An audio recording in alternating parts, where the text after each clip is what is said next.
Bienvenue à tous dans ce tutoriel concernant le développement d'applications Android. Dans ce deuxième chapitre, on va essayer d'installer notre Android Studio. Donc, on va ouvrir notre navigateur. Donc, on tape Android Studio. Android Studio. Donc, c'est le premier lien qui s'affiche sur notre page. Donc, on va cliquer sur notre télécharger parce que c'est Windows 64 et pour les autres versions pour ceux qui ont Mac, donc il faut cliquer sur dans l'adoption, donc les options de téléchargement et après ici, donc vous voyez, donc on a pour le Windows 64, donc vous cliquez ici pour 32, cliquez ici Mac et Linux, donc si vous choisissez en fonction de votre OS. Donc maintenant, on va cliquer sur télécharger Android Studio, donc version 3.1.2 pour Windows 64. Donc on va cliquer.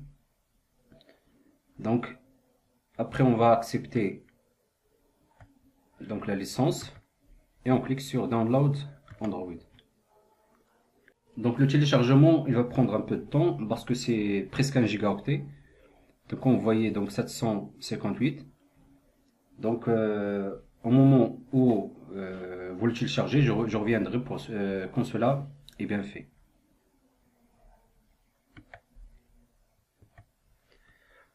Donc après le téléchargement de notre fichier exécutable, premièrement pour ceux qui n'ont pas encore installé le JDK, je vous conseille de voir le premier chapitre avant l'installation d'Android Studio.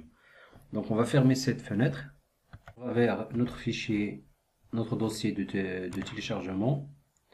Vous voyez ici, on a notre installateur IDE Android Studio. Donc on va faire double-clic. Donc exécuter.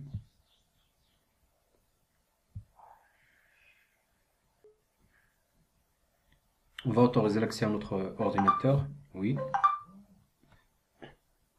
On va faire Next. Donc il faut laisser tous les paramètres par défaut. Donc Next. Et c'est pour l'emplacement, on laisse par défaut. Next. Donc on fait Install.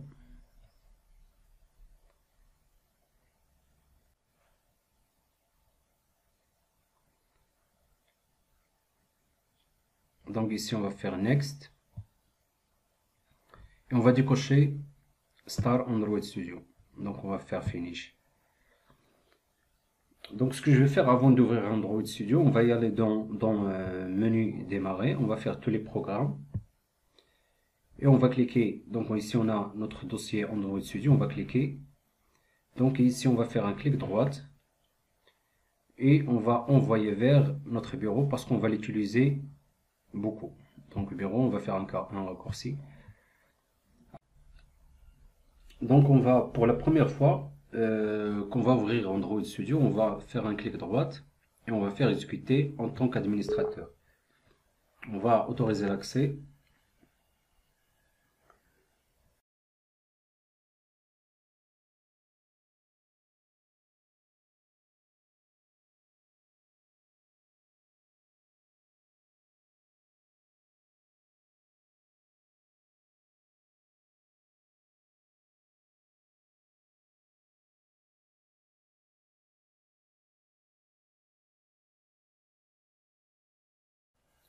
Donc on va faire Next, Previews.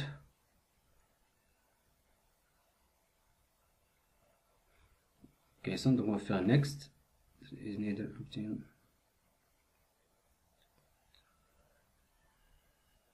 Donc on fait Next.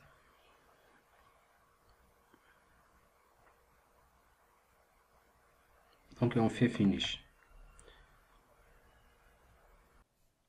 En attendant que les téléchargements s'effectuent, donc on va faire quelques explications concernant notre Android Studio. Pour ceux qui ne savent pas c'est quoi un IDE ou un environnement de développement, donc un IDE c'est un logiciel dont l'objectif est de faciliter le développement. En utilisant un IDE, donc il est beaucoup plus pratique parce qu'il contient un certain nombre d'outils tel qu'un éditeur de texte avec des fonctionnalités avancées. On peut trouver l'autocomplétion ou la génération automatique de code. On trouve aussi des outils de compilation et un debugger.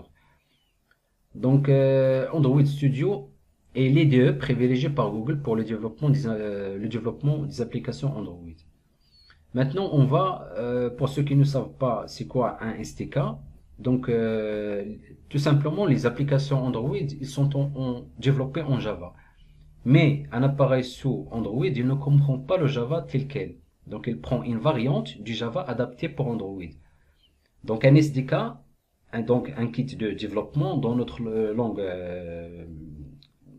entre parenthèses Java, est un ensemble d'outils permettant de développer pour une cible particulière. Par exemple, pour développer pour une console de jeu de vidéo, on utilise un SDK spécifique pour développer des applications pour cette console.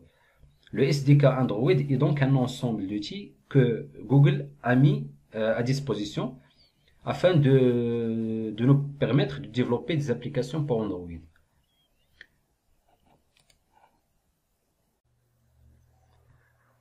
Donc comme vous voyez ici, donc on arrive à cette page, c'est la page d'Android SDK. Et ici on a la plateforme SDK, les outils SDK et les sites de la mise à jour de SDK.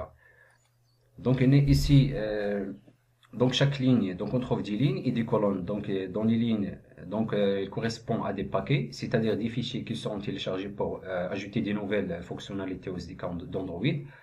Donc à chaque ligne est associé un statut. Par exemple, vous pouvez voir ici que le paquet Android SDK Tools est déjà installé.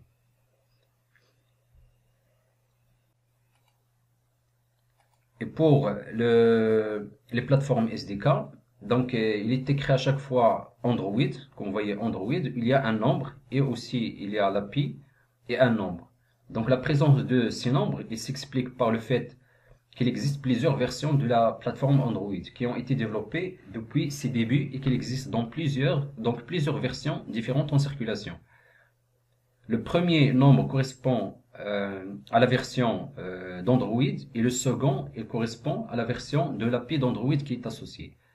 Donc quand on développe une application, il faut prendre en compte ces numéros. Donc les numéros de l'API et les numéros de la version d'Android.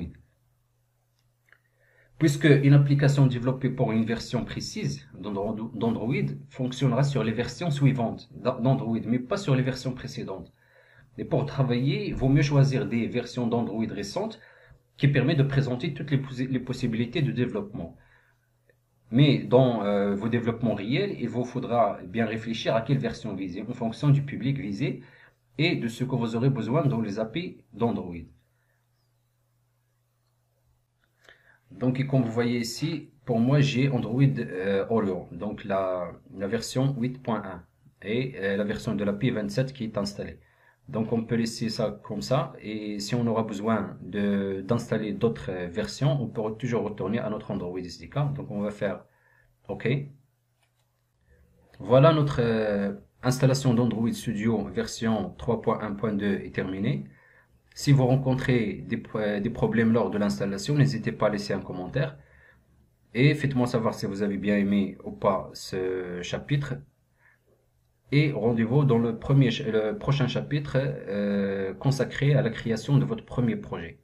Merci à tous.